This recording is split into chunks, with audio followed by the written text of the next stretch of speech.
भले आदमी की जिंदगी, शरीफ की जिंदगी के भीतर जो हमारी कमजोरियां हैं, एक एक को हम पैरों की तरीके से रौंद के फेंकेंगे। आप चलिए इस मोर्चे पर। और बाहर, हाँ बेटे, मैं बाहर की भी कहता हूँ, बात ये मैं बाहर की भी कहता हूँ, तेरे घर के भीतर जो दुष्ट परंपराएं चलती हैं, मैं उसके लिए भी तुझे सलाह दूंगा। उसके लिए भी लोहा लेने की कोशिश करना, मोर्चा लेने की कोशिश करना। डॉक्टर दोनों कामों को लेकर चलता है।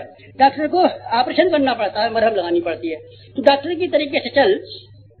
घर वालों को प्यार कर, घर वालों को दुलार कर, घर वालों को सहयोग कर, घर वालों की सेवा कर। लेकिन जहाँ कहीं भी घर वाले वो काम कर रहे हो जो नहीं करने चाहिए, बेटे तो ये रोकने भी चाहिए।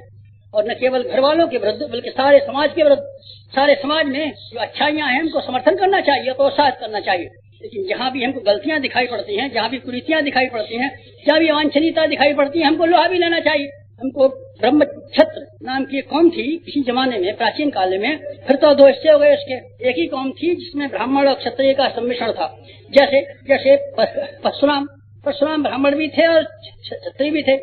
ब्राह्मण धन क्षत्रिय थे, कौन थे? परशुराम जी। और बहुत सारे विश्वामित्र कौन थे? ब्रह्मर्षि और वो ऋषि। क्योंकि ये दोनों का मिला हुआ जोड़ा था। प्राचीन काल में ब्राह्मणों को ही दोनों काम करने पड़ते थे, ऋषियों को ही दोनों काम करने पड़ते थे। अवांछनीयता को खाना भी पड़ता था और धर्म की स्थापना को भी बनाना पड़ता था। हवन कराना, गायत्री के जप कराना, अनुष्ठान कराना, सब काम कराना बेटे। अच्छा ये जरूर कराना, अखंड कीर्तन कराना, कथा कहना, सत्यनारायण स्वामी की कथा कहना, जो भी कर सकते हो करना। लेकिन ये ध्यान रखना, इस अकेले से काम नहीं चलेगा। अकेले से काम नहीं चलेगा। लोगों के अंदर वो वृत्ति भी आपको जगानी पड़ेगी, वो शौर्य भी जगाना पड़ेगा, वो साहस भी जगाना पड़ेगा, वो हिम्मत भी जगानी पड़ेगी और वो रोष और मंजू भी जगाना पड़ेगा, जिसके बिना इस दुनिया का संतुलन कायम नहीं रह सकता।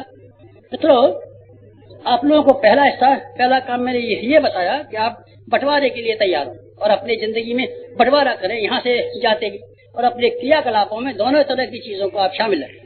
ज्ञान वाली चीज को, धर्म की स्थापना वाली चीज को, पूजा पाठ वाली चीज को, और साथ साथ में संघर्ष वाली चीज को, जिसमें अपने भीतर से संघर्ष करना और अपने स्वभाव और कर्म और आदतों को ठीक करना।